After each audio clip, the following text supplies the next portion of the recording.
Okay, well, why don't we get started? I think we're going to see a few more folks joining in the discussion. You're joining the group 4, which is really focused on addressing the financial burden of care and reflecting on what we heard this morning, and our own experience, our own context, professionally, personally, our own journey through care, either as a caregiver, as a individual receiving care, as an older adult, as a person with a disability, as a family member.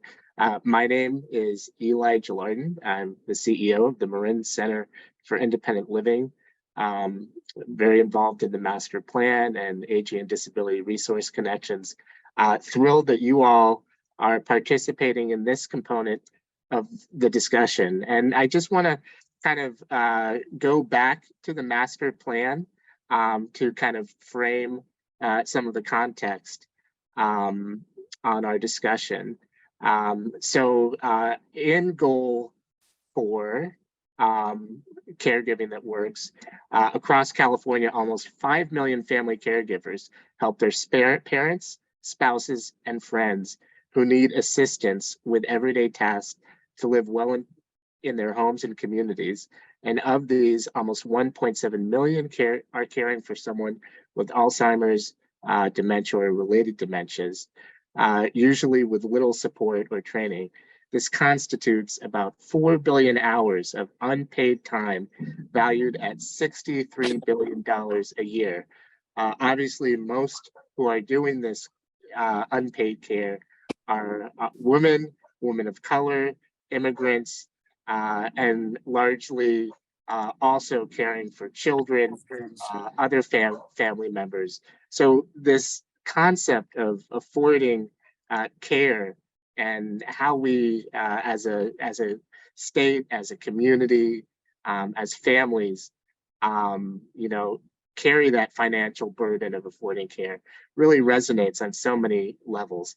So my question, the first question, what did you hear today that resonated for you? And just open it up. Who would like to lead us in this first question? And thank you, Emma, for putting it in the chat.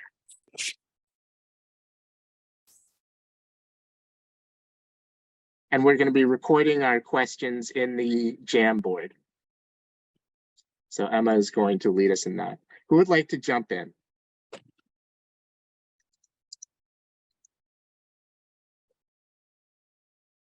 Hi, this is Flo Raskin. Just the comments around aiming to get to a livable wage, $25 an hour. At least it's recognized that we're not there. How do we get there? There's the question. 100%. Thoughts on how we get there? From anyone? Well, this is Naomi Dreskin Anderson. Mm-hmm. When Supervisor Bilius talked about the need to insist that the state take the lead and focus the dollars, particularly on this age group's needs, and stop the burden of shifting between different, constituencies. That resonated with me. Mm-hmm. Very, very great point. This is Elizabeth Murphy. I'm not sure if I'm mute or unmute. We can hear you, Elizabeth. Go ahead. Okay. One of the things that occurred to me was that I am myself 92 years old and doing okay up till now, but it occurred to me that I and some of the other people who are my age or close to it could get together, which we do not do. We talk, but actually support each other in ways that might make things easier for our families. Right now, what happens is that if one of us has a problem, we call our kids, and sometimes they're a long way away or they are not available or whatever. And we would be, rather than paying somebody to come in and take care of us, which none of us like doing, we could just help each other out. We do that a little bit now, but not on a formal basis. Creating more of a care culture, I'm hearing. Exactly. Fantastic. Lynn, your hand is up. Hello, Lynn Baker here from Napa. One of the things that is important to me from my background in healthcare and in education and policy development is to know that whatever funds are allocated and how they are used, there are metrics that are measurable to say, are we using our funds effectively? So sometimes we are willing to jump into funding and without the metrics to say, how will we know that this is really working and helping in the areas that it should be helping? So that would be my suggestion. Great. Really getting into the data and defining, demonstrating impact, how our caregivers are really supporting our economy, how our caregivers are supporting us as families and contributing, demonstrating the broader impact of care. Thank you. Did you have more, Lynn? Let's go to Mary Ann. Great, thank you. I'm Mary Ann McBride. I'm CEO of Council on Aging in Santa Rosa. I absolutely agree we need to get to a livable wage, but we get the direct calls from people. We get up to 10, 12 a day from family members who are struggling with the challenge of caregiving. And most of them don't think they can even afford caregiving to begin with. So raise the wages and it becomes even less accessible. But I think they're not looking at it in the right way.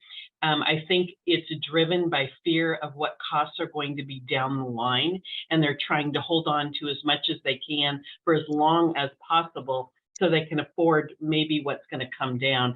I think what we really need is an educational campaign about what the costs are of aging so that we can all plan for that, so that we know if we spend a little bit now, maybe it'll allow people to stay at home for a longer amount of time. I think, I think that's huge. I agree. Fantastic. And let's dive into that a little further in terms of this statewide campaign and this kind of transitions into actions and what we commit ourselves to doing to elevate this issue, and what suggestions do we have to make this happen. Mary Ann, I'm wondering, in terms of this campaign and launching it, and we have the MPA and Goal 4, how can we as a state, how can we as stakeholders in this coalesce and really dive into a campaign? Is this something we push through the MPA? Is this outside of the MPA? Where do we start? What are your thoughts? I would love to see a full-on campaign, but maybe breaking down the different stages of care and what's needed at each, and maybe compelling argument for things you could do at certain levels that would make it so much better, and even going on all the way to memory care facilities. I think that we should have some sort of legislation that requires every memory care facility has low-income beds. And clearly it's going to be, higher prices at the other end, but there's families who can afford it and there's families who are not able to provide it. But I think if legislation dealt with every single level, I mean, if you had, and we have 3 adult day programs. we get $25,000 per adult day program. Nowhere near does that cover the cost. And family members, it's Older American Act funded. So of course, families like, well, we don't have to pay anything, so we're not going to. Which means, we can't continue to open more and more sites if we can't subsidize it in any way. So there needs to be more funding, absolutely, for day sites. And I think we need to have a model that would provide multiple different levels. So what we find is people come into our day program and they look around the room and they go, oh my God, this is where I'm going. No, I don't belong here. This is not my place. Where I think if we had entry level, which is newly diagnosed, this is really proactive. Let's keep our brains as healthy as we can for as long as we can. We have a built-in support group, and maybe there's 4 different, levels of care. But I think we need a full plan that families can buy into, that they can understand, and they can see a structure and a system, and they know how they fit, and they know that this is something that they're going to have to contribute towards, but maybe, just maybe, they can keep their loved ones in their home for the duration of their lives and still hold themselves together too. My husband died of Lewy body dementia when he was 57. It was a rough road. Thank you for sharing, and great suggestions. And yes, a roadmap, some specific financial strategies, funding. Chris, I see your hand up. Yeah, I know one of the Master Plan for Aging initiatives is around continuing to evaluate options for developing a universal long-term services and supports benefit. And, I'm the Deputy Director for Napa County Aging and Adult Services. And, we already have a hard enough time finding care providers for the people who are on IHSS who are low enough income that they qualify for that. And then we know that people who have good resources, and we've got a lot of very wealthy older adults here, they have a hard time finding caregivers even when they can pay whatever rate, because we don't have the workforce. And then we've got the majority of people who make too much for IHSS, not enough to actually pay for their care, and we just have no options and resources. And I worry, even if we have a livable wage, I'm just really worried about the workforce. I don't know if people saw, I popped something into the chat right before we ended about, in the next 5 years in California, the over 65 population is going to grow by over 250,000 people. And the under 65 is like stagnant. We're not going to have a workforce unless we can look at options like encouraging immigration, undocumented people being providers. And I know that there's a legislative proposal looking at that this year. We just have a lot of problems and not the right workforce for it. Yeah. I don't know the counselors, but I'm good at identifying the problems. I am so glad, Chris, that you brought up long-term care, long-term service and support financing. This is something that we, as advocates, have been pushing for years now. The work actually started just before COVID. And the Affordable Care Act, originally going way back to the early 2000s, there was actually a clause in there called the Class Act that would have funded long-term care, and it was pulled out as part of the negotiation to pass the ACA. We absolutely, I'm going to be totally biased and say we absolutely need a long-term service and support benefit in California. We have models. Washington has done a version of this. I believe Hawaii has a small version of this. We have the resources. We have, I think, the political momentum. It is a big lift, but Chris, to your point, to put dollars into the care infrastructure to create all of these pathways to pay a higher living wage, to address that middle income, that big middle of folks who don't qualify for IHSS, who have some resources but need care at all ages. This could be a prime strategy and something to continue to build momentum on. Especially while we have leadership with the MPA, with the current administration that have expressed support for this big, bold vision. I see Marianne with her hand up, and I thought I heard someone else. Oh, no, okay. So, Flo, were you chiming in? Okay, maybe not. Other thoughts, Devin, and then back to Chris. Devin, go ahead.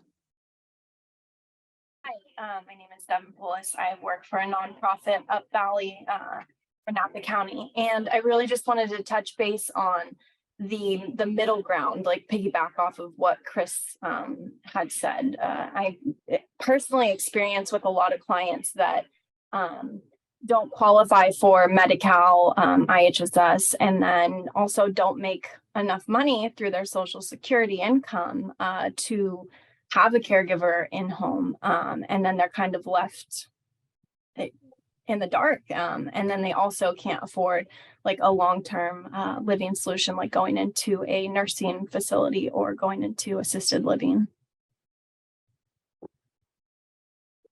Fantastic, and completely agree. Chris. Another thing I think we need to think about is kind of rethinking aging in place and living independently. I mean, I think aging in place came about in the decades ago when it was either you stayed in your home, had a family member care for you, or you went to a nursing home. But I think we need to stop thinking about aging in place, meaning I stay in the same 4-bedroom house in suburbia or in Napa Valley, so many people living remotely far away from resources, and think more about aging interdependently. Not only do older adults need more care and benefit from human contact as we age, but we're depriving young people of the opportunity to help by teaching older adults it's not okay. Americans at any age, we don't want to ever ask for help, right? And we're doing a disservice to ourselves and our culture and our society by not being more willing to ask for help. And I think we need to think about more creative solutions to, California's making it easier to have like the accessory dwelling units and have, try to open up ways for people to have shared housing that way. But we need to be, I think, a lot more intentional about that and about finding ways for people, for all of us as we age, to live in closer community with other people across the lifespan. 100%. The overlay of caregiving, affordable housing, recognizing that our young workforce, the cost of living just to anywhere in California, but particularly in the Bay Area, and the expectation that we, that a young person could work as a caregiver, recognizing that housing is such a limitation. And how do we create that intergenerational housing, not just our workforce solution, but workforce housing to support our, all of our essential workers, including caregivers, childcare providers, folks who are, young people or people of all ages going to school, trying to build their career path, and maybe also doing caregiving or care related work. Instead of continuing to build 2 and 3 and 4 bedroom houses, we need to be building more studio and 1 bedroom apartments that are walkable to services, and have people that are living alone in their residential houses move to those areas and free up those houses for families, instead of just continuing to build for families that we don't have anymore, like we did when we first started suburbia. 100%. And how do we create more shared housing programming, so that matchmaking and connecting of folks who are looking for maybe some kind of combination of live, work, housing, and those who need support at home. I see Jennifer with your hand up. Yes, I also feel like the families and educating the 30 to 50-year-olds who are in this crunch of taking care of their children as well as their parents, and figuring out ways to start having those conversations with the parents about not only consolidating their items, but also figuring out, I've had a friend whose parents moved almost 3 hours away, and then now they're in a situation where their kids aren't close enough to her to help get the groceries and things like that, and finding issues that way, as well as, you know, they revamped their upstairs bathroom, but they didn't think about putting a downstairs, but, you know, just like, again, these family conversations that need to be happening, let alone making sure that, that again, that sandwich generation, that whether it's through the churches or at a PTA meeting that we need to go to, somewhere where these families that, again, are taking care of both sides need to know where resources are at, because so many times when I attend these meetings as a community member, they don't even know that these services are available to them, and how to even start a conversation with their parents about this stuff. Great points, and that conversation is so key. We're down to our last few comments. Lynn, and then Devin, I don't know if you still have your hand up or if that's from a new hand. Go ahead, Lynn. It wasn't a new hand, but okay, I'll just go ahead and say it. One of the things, thinking systems perspective, even with the building and the homes that are being built in different locations, to engage builders when they are actually designing and building, to think about what it would mean to be able to live in a home for many years, because so many of the homes that are designed and built today, and they need to be designed this way, they go up and not out. And we don't want them to go out, but we also want people to be able to have access at a first level, including bathrooms and a bedroom and so on and so forth. So it makes it much easier for people to think in terms of living here for a long period of time.